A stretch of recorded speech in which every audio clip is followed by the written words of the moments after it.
Bismillahirrahmanirrahim. Assalamu alaikum dear students. I am Tanveer Abbas and you are watching your own channel Tanveer's Chemistry Zone. Dear students, हम inorganic chemistry के chapter kinetics and mechanism of inorganic compounds को लेकर चल रहे थे। आज उसमें से जो टॉपिक डिस्कस करने जा रहे हैं वो है हमारे पास mechanism of substitution reaction in octahedral complexes. Dear students, सबसे पहले देखें कि हमारे पास ऑक्टाहेड्रल कम्प्लेक्स होते कौन से हैं। स्टूडेंट्स, कम्प्लेक्स कंपाउंड हैं जिनकी शेप हमारे पास ऑक्टाहेड्रल होती है, ये आपके सामने शो हो रहे हैं।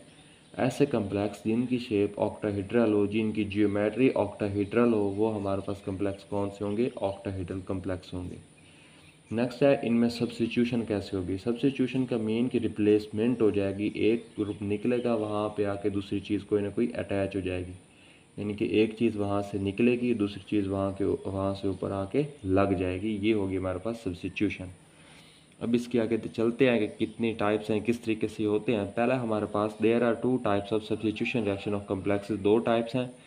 पहली टाइप कौन सी है? लिगेंड और न्यूक्लियोफिलिक सब्स्टिट्यूशन रिएक्शन, जिसको हम लीवस बेस भी कहते हैं।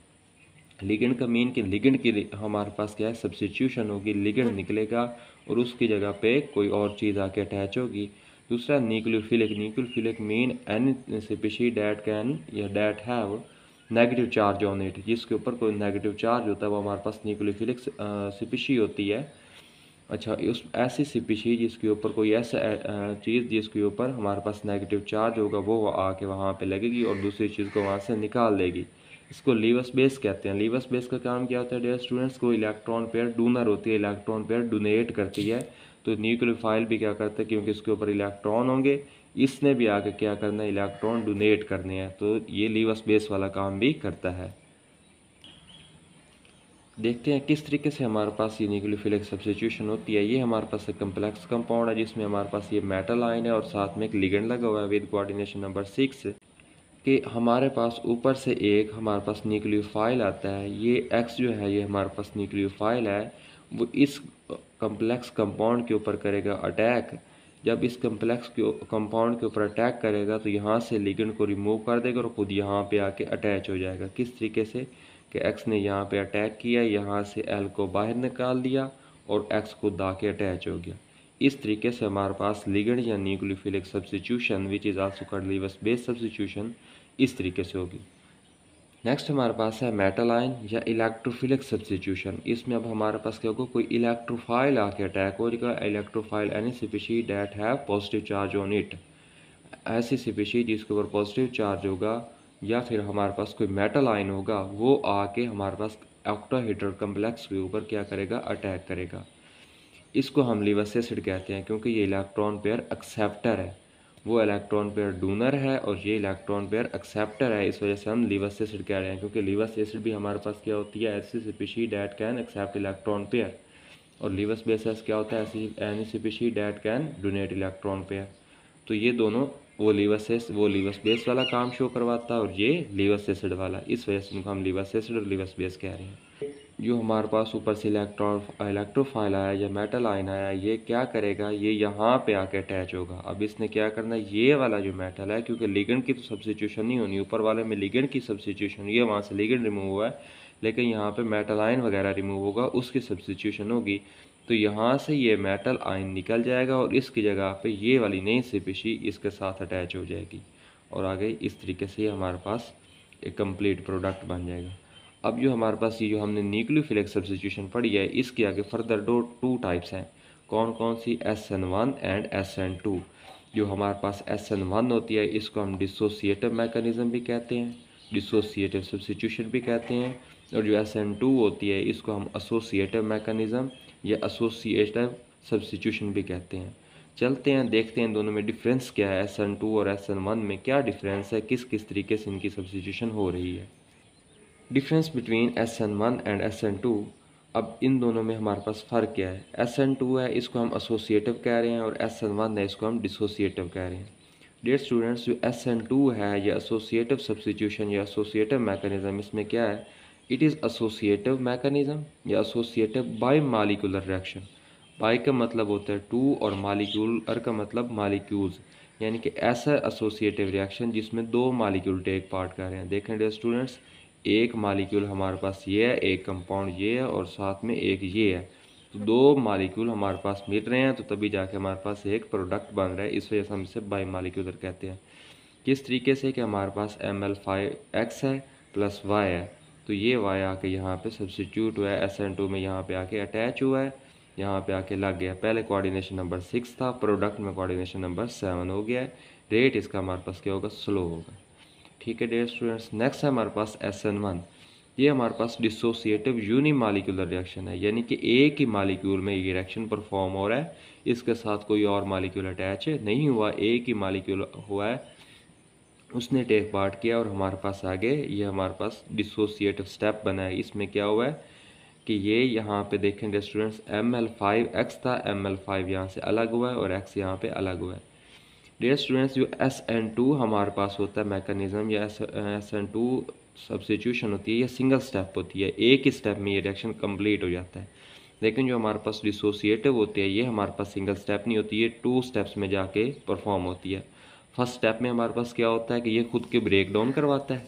ठीक है, देखें इसने फर्स्ट स्टेप में क्या हुआ, कंपाउंड की, यूनिमालिकुलर कंपाउंड की ब्रेक डाउन हुई है, लिगेंड यहाँ पर अलग हो गया और ये एक्स हमारे पास जो भी कोई ग्रुप अटैच था वो अलग हो गया। ये फर्स्ट स्टेप में इसकी ब्रेक डाउन होगी।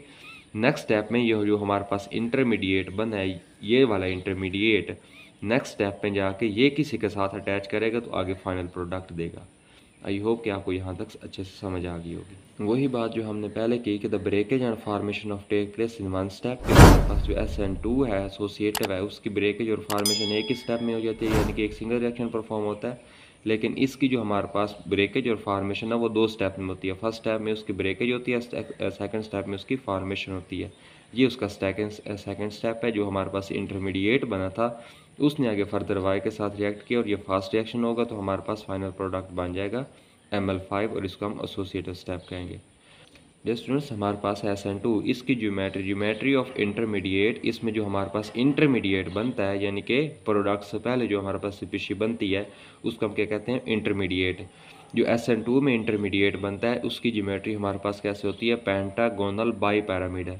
1 2 3 4 5 पेंटागोनल होगी और ये बाई पैरामिडल, ये पैरामिड पे 2 अटैच है तो इसमें हम क्या कह रहे हैं, बाई पैरामिडल।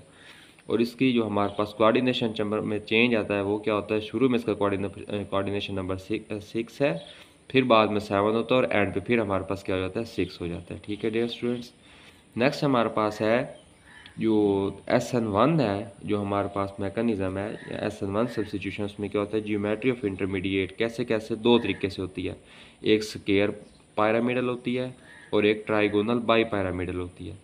स्क्वायर पैरामिडल क्या है, देखें एक यहाँ पे अटैच है, एक यहाँ पे, एक यहाँ पे, एक यहाँ पे, तो ये देखें एक स्क्वायर की फॉर्म बन रही है, एक स्क्वायर की फॉर्म और एक पैरामिड पे अटैच है। ठीक है, तो इसको हम कह रहे हैं स्क्वायर पैरामिडल। इसकी कैसे होगी कि ट्राइगोनल पैरामिडल, 1 2 और 3, ये देखें 1 2 और 3, ये होगी ट्राइगोनल, यानी कि 3 कोने हो गए उसके, ये होगी 3 कॉर्नर हो गए, ट्राइगोनल होगी, और बाई पैरामिडल 1 और 2, ये 2 पैरामिड पे अटैच हैं तो 1 और 2 बाई पैरामिडल हो जाएगी। इसका कोऑर्डिनेशन नंबर क्या होता है कि हमारे पास 6 है, फिर 5 होता है इंटरमीडिएट में जाकर, फिर हमारे पास 6 हो जाता है। The rate of the reaction depends on the rate determining step. इसमें जो SN2 है उसका रेट रिएक्शन किस पे डिपेंड कर रहा है, उसके रेट डिटरमाइनिंग स्टेप पे है। रेट डिटरमाइनिंग स्टेप क्या है कि R = K, यानी कि यहाँ पे प्रोपोर्शनलिटी होती है, उसको हम ख़त्म करते हैं, कोई ना कोई कांस्टेंट यूज़ करते हैं, हम अक्सर K यूज़ करते हैं।